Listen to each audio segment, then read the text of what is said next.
सहनाववतु सहनो भुनक्तु सह वीर्यं करवावहै तेजस्विनावधीतमस्तु मा विद्विषावहै। ओम शांति शांति शांति।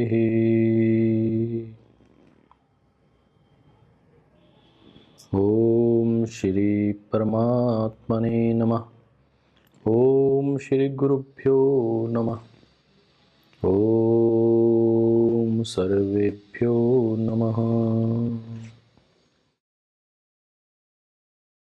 दोस्तों मित्रों, आज के इस पावन विजयदशमी के पर्व पर सर्वप्रथम मैं आपको हार्दिक मंगल कामनाएं और बधाई प्रेषित करता हूं।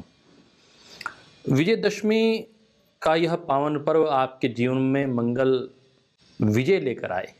जिन जिन उद्देश्यों को लेकर, पावन मंगल कामनाओं को लेकर आप अपने जीवन में अग्रसर हो रहे हैं, समाज राष्ट्र के निर्माण के लिए, योग सेवा के लिए आप आगे बढ़ रहे हैं, उन सभी कार्यों में आप स्वस्थ आरोग्य को प्राप्त करते हुए, निरोग रहते हुए सफल हों, विजयश्री को प्राप्त करें, ऐसी मंगल कामनाएं संपूर्ण पतंजलि परिवार की ओर से आपको करते हैं।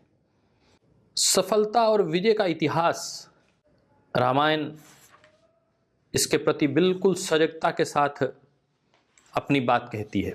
आज के इस पावन अवसर पर मर्यादा पुरुषोत्तम भगवान श्री राम, उनके जीवन चरित्र को अपने जीवन में अपनाने का हम संकल्प लें।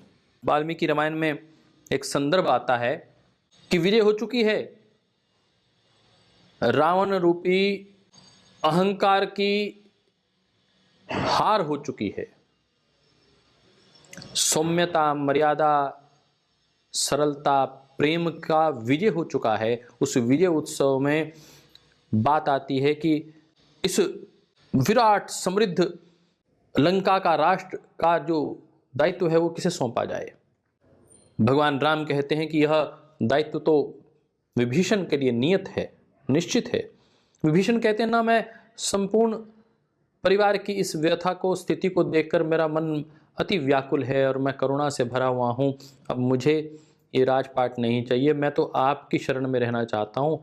आप यहाँ पर राज्य को स्वीकार करें, आप राजा बने, मैं आपकी सेवा करते हुए यहाँ का कार्य संभालूंगा। तो जो वाक्य भगवान राम उस वक्त बोलते हैं, बस उसी वाक्य को मैं आज आपके साथ साझा करता हूं। वो बहुत धीरे से एक बात कहते हैं, अपि स्वर्णमयी लंका नामे लक्ष्मण रोचते, जननी जन्मभूमिश्च स्वर्गादपि गरीयसी।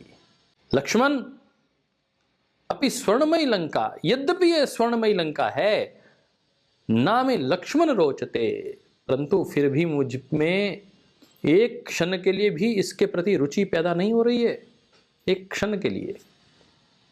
जननी जन्म भूमिश्च स्वर्गादपि गरीयसी, ये जो जननी है ना, ये जन्म भूमि जो है मेरी, वो मेरी स्वर्गादपि गरीयसी, वह तो स्वर्ग के समान है, उसके तो नजदीक भी नहीं है और मुझे उसकी सेवा करनी है। जन्म भूमि, कर्म भूमि के लिए, देश के लिए जिए, समाज के लिए जिए, ये धड़कने ये श्वास हो मातृभूमि के लिए, पुण्य भूमि के लिए, जन्म भूमि के लिए। यह व्यक्ति व्यक्ति में जगे राष्ट्र भक्ति भावना, राष्ट्र को प्रेम से जोड़ने की साधना, इसका नाम है राम राज्य, प्रेम पूर्वक जोड़ने का। स्नेह दया च सौख्यम च यदि वा जानकीम अपि आराधनस्य लोकस्य मुंचतो नास्ति में व्यथः। स्नेह दया सौख्य, और यदि प्राण प्रिया जानकी का भी परित्याग करना पड़े तो भी मुझे कोई कष्ट नहीं होगा, अर्थात मैं अपने राष्ट्र की, प्रजा की सेवा करने के लिए सर्वस्व अर्पित करने को तैयार हूं। भगवान राम को विग्रहवान धर्म कहा गया है। धर्म के विग्रह जो हैं वो भगवान राम हैं, मर्यादा का जो विग्रह हैं वह राम है। एक धर्मज्ञ, धर्मनिष्ठ, धर्म धुरंधर, और उन्हें तो धर्म वृक्ष कहा गया है। तो आज के इस जीवन में ऐसा धर्मनिष्ठ जीवन हमारा हो, जहां हमारे जीवन में उलझन आती है, एक अनसुलझा एक प्रश्न खड़ा हो जाता है कि मुझे अब क्या करना चाहिए, किसके लिए करना चाहिए। तो कहते हैं कि चाहे मेरे स्नेह, दया, सौख्यम और यदि प्राण प्रिया सीता भी क्यों ना हो सामने, मेरे मित्र क्यों ना हो, मेरे को स्नेह करने वाले, लाड प्यार करने वाले क्यों ना हो, परंतु मुझे अपनी प्रजा उससे भी अधिक प्रिय है, उसकी सेवा मुझे उससे भी अधिक प्रिय है। तो राजा का कर्तव्य क्या हो सकता है? मुझे लगता है कि आज सभी जो जन सेवक हैं, राज सेवक हैं, जो प्रशासनिक अधिकारी हैं, उन्हें इस बात को समझना होगा। मैं कई बार अपने बहुत निकटवर्ती मित्रों से मिलता हूं जो राज सेवा में हैं, वो कहते हैं कि ब्यूरोक्रेसी से काम लेना बहुत कठिन है। अंग्रेजी मानसिकता इतनी छाई हुई है कि वह राष्ट्र के विषय में, राष्ट्र की संस्कृति, राष्ट्र के गौरव को समझने के लिए तैयार ही नहीं है। उनको एक संदेश भगवान राम कहते हैं कि अपि स्वर्णमयी लंका नामे रोचते लक्ष्मण, नामे लक्ष्मण रोचते। और हम पाश्चात्य संस्कृति के पीछे इस प्रकार दौड़ते चले जाते हैं कि अपनी संस्कृति, अपनी भारतीयता, अपने राष्ट्र को, उसका गौरव वो भी भुला देते हैं। आज के संदर्भ में भगवान राम को ध्यान में रखते हुए हम स्वदेशी के इस भाव को जीवंत करें। ये स्वदेशी का भाव है, ये स्वराष्ट्र का भाव है, ये राष्ट्र प्रेम का भाव है, ये राष्ट्र सेवा का भाव है। एक आदर्श राजा के लिए क्या कर्तव्य होता है, यदि उसको सीखना है, एक आदर्श प्रशासक का क्या दायित्व होता है, यदि वह सीखना है, तो मुझे लगता है कि भगवान राम के जीवन चरित्र को पढ़ना ही चाहिए। धर्म धुरंधर, धर्म वृक्ष जिस व्यक्तित्व को कहा जाए, ऐसा जीवन चरित्र अपनाओ। और उसके मूल में एक आज विषय जो हृदय से ध्यान में आता है, वह है प्रेम का तत्व, वह है मित्रता का तत्व। भगवान राम जब निकले तो 3 लोग थे सिर्फ। सीता मैया का हरण हो गया है, 2 ही लोग हैं। विराट सेना है सामने, उन 2 लोगों ने केवल प्रेम और मित्रता के बल पर लंका पर विजय प्राप्त की। तो आज जो लोग विजयदशमी मना रहे हैं, वो इस बात को हृदय से स्वीकार करें, इस बात को मान लें। प्रेम और मित्रता के माध्यम से एक हम विराट जनसमूह को तैयार कर सकते हैं। अपना हम सोचते हैं कि ये मेरा ब्लड रिलेशन है, यही मेरे अपने हैं, उसके बाहर ना हमें मित्रता करनी है, ना उसके बाहर हमें प्रेम करना है। तो फिर आप केवल मात्र अपने परिवार तक ही रह सकते हैं। आप फिर विश्व विजय की बात नहीं कर सकते, सोच भी नहीं सकते। वसुदैव कुटुंबकम की बात जो भारतीय संस्कृति का मूल तत्व है, वसुदैव कुटुंबकम, ये बिना प्रेम और मित्रता के संभव ही नहीं है।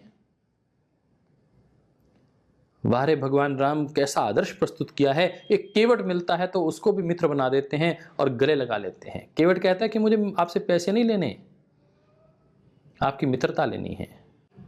तो आज आपसे मैं इतना ही भाव में रखते हुए कि मित्र बनिए, सच्चे मित्र बनिए।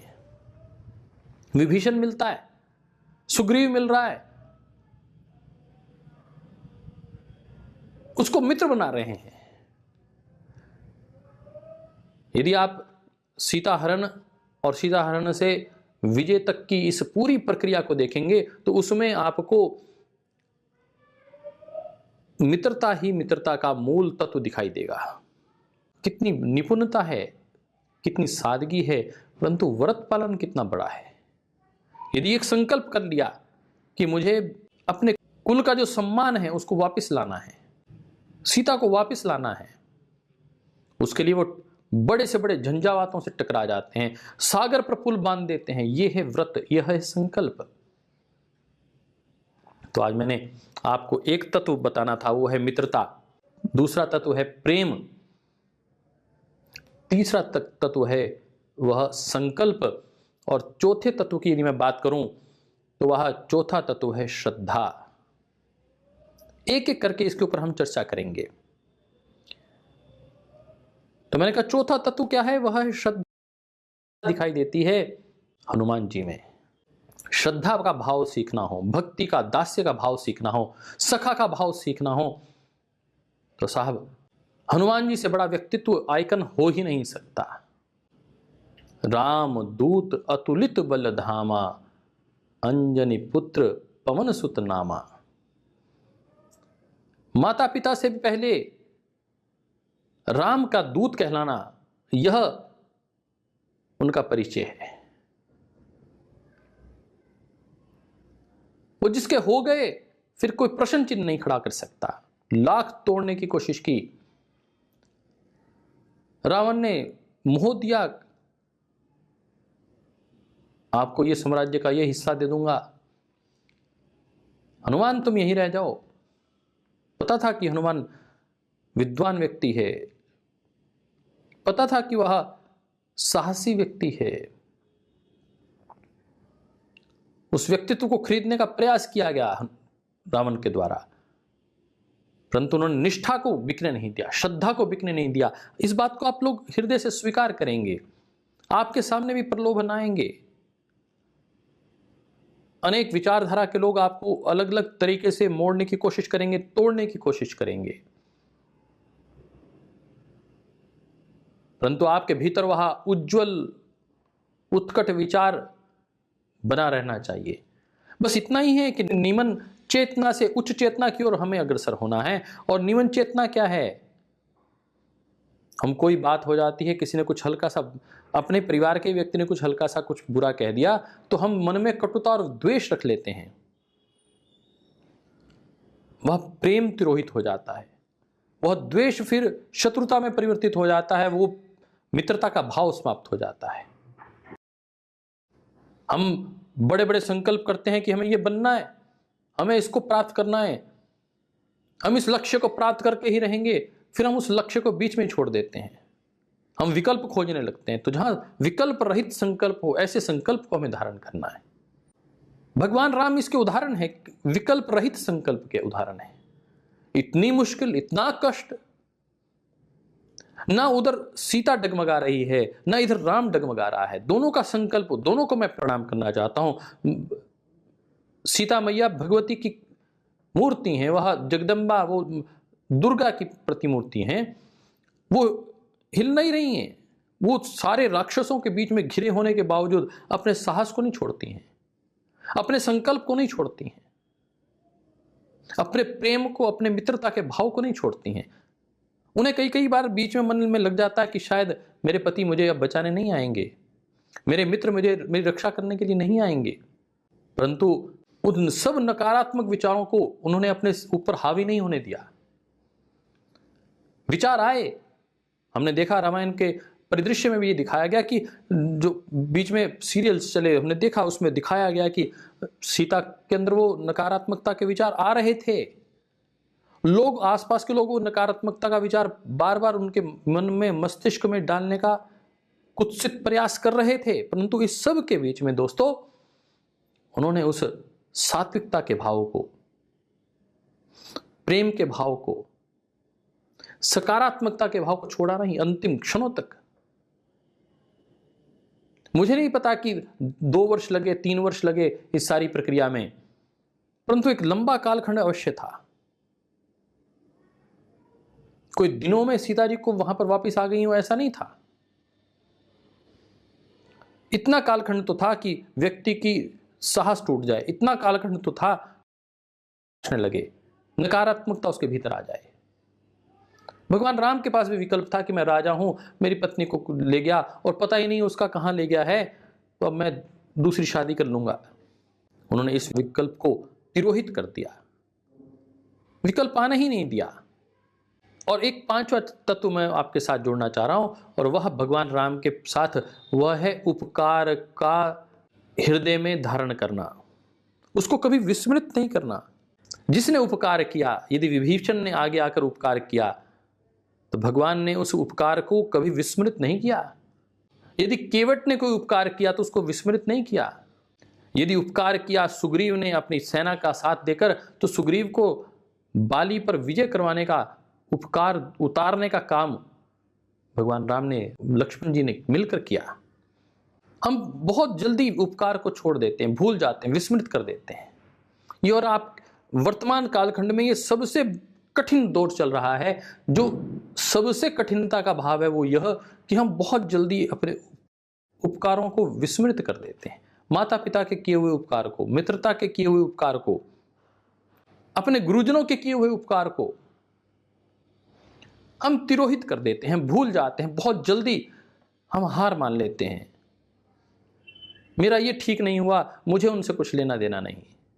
मेरा ये ठीक नहीं हुआ, मुझे उससे कुछ लेना देना नहीं। मेरा ये बुरा हो गया, उसमें हो सकता है उनका हाथ हो। एक संशय वही व्यक्ति को तोड़ देता है। कितने विशाल हृदय हैं भगवान राम। रावण के भाई को गले लगा लिया, और वास्तविकता में यदि विभीषण उनके साथ नहीं खड़ा होता तो इतनी सरल विजय नहीं हो पाती। पता नहीं क्या क्या खोकर भगवान राम इस विजय को प्राप्त कर पाते। तो प्रेम का तत्व, प्रायों को अपना बना लेना, दुश्मन को भी गले लगा लेना, यह सीखना है तो राम से सीखना होगा। भगवान राम हमें संदेश दे रहे हैं इस विजयदशमी पर कि हमें प्रायों को अपना कैसे बनाना है,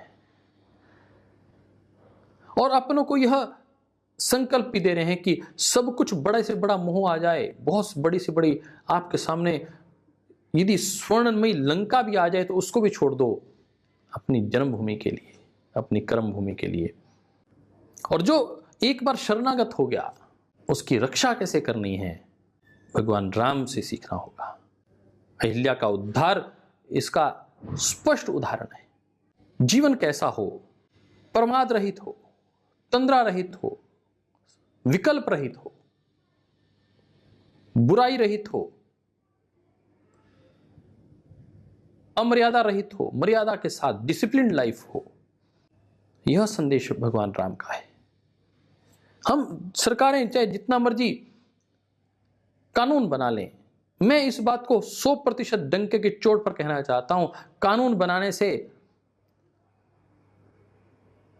राष्ट्र चल नहीं सकता।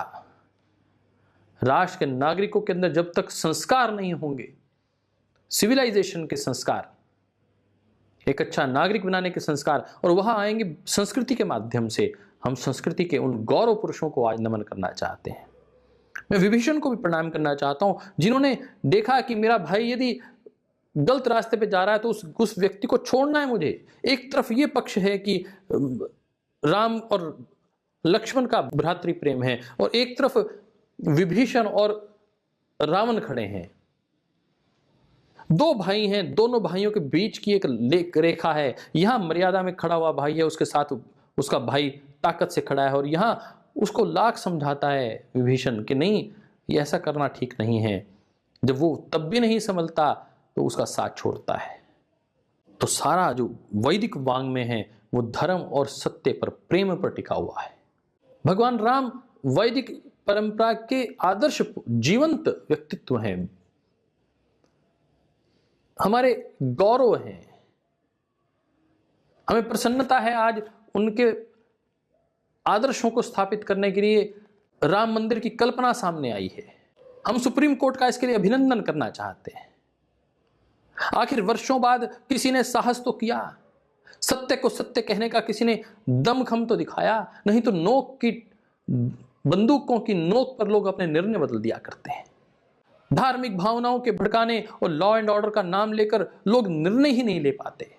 और मैं ऐसे लोगों को अब आज ब्यूरोक्रेसी के साथ कार्य करते हुए जानता हूं कि बहुत से लोग नकारात्मकता की सोच, सिर्फ इसीलिए कि काम को करना ही नहीं है, सात्विकता के साथ सोचना ही नहीं है। अधिकतर लोगों का यह भाव है कि विकल्प खोजते रहना है, संकल्प को पूर्ण ही नहीं करने देना। इस संकल्प को, जो ये संकल्प लगभग 500 वर्ष से चला आ रहा संकल्प था कि हमें भारत में अपने आदर्श पुरुष के जीवंत उदाहरण को स्थापित करना है, उनके जन्मभूमि पर स्थापित करना है। मैं ज्ञात जन्मभूमि अयोध्या में जब मेरे को जाने का अवसर मिला, मैंने कहा था मेरा छोटा भाई, और उस वक्त तो मैं उस आंदोलन में बहुत कर्मठता से कार्य कर रहा था, किस प्रकार चारों तरफ फोर्स ही फोर्स लगा रखी थी, कितने ही दरवाजों के बीच में से, कितने ही जंगलों के बीच में से निकलकर व्यक्ति को जाना होता था। अर्थात वैमनस्य का, कटुता का भाव बना के रखना, एक निर्णय को टालते रहना, समाज को तोड़कर अपनी राजनीति खेलना, इनसे ऊपर उठना होगा।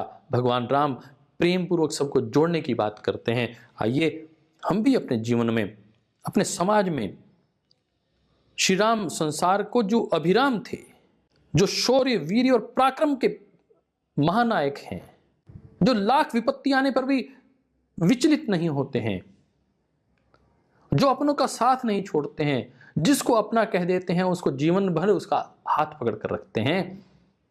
आइए हम भी कुछ वैसा बने, और उसके लिए वह सामने वाले से लड़ना पड़े तो लड़ भी पड़ते हैं। यदि सुग्रीव को अपनी मित्रता का उन्होंने कह दिया कि ये मेरा मित्र है, तो उसको मित्र मान लिया साहब, उसके लिए उसके भाई को भी यदि मारना पड़ा तो मार दिया। अब 3 प्रकार के भाइयों के विषय में आप यहां जानेंगे, भगवान राम के साथ सम्मिश्रण करते हुए मैं कह रहा हूं। उस सारी कथा को यदि हम निचोड़ लें तो एक तरफ राम और लक्ष्मण हैं, एक तरफ सुग्रीव और बाली हैं, और एक तरफ विभीषण और रावण हैं। किसके साथ खड़ा होना, कैसे खड़ा होना, और कैसे अपने जीवन को आहूत कर देना। तो राम जैसा जीवंत व्यक्तित्व हमारे जीवन को प्रकाशित करे, बहुत आवश्यक है। संकल्प की चर्चा की मैंने, प्रेम की चर्चा की, श्रद्धा की चर्चा की, उपकार की चर्चा की, आदर्श मित्र की चर्चा की।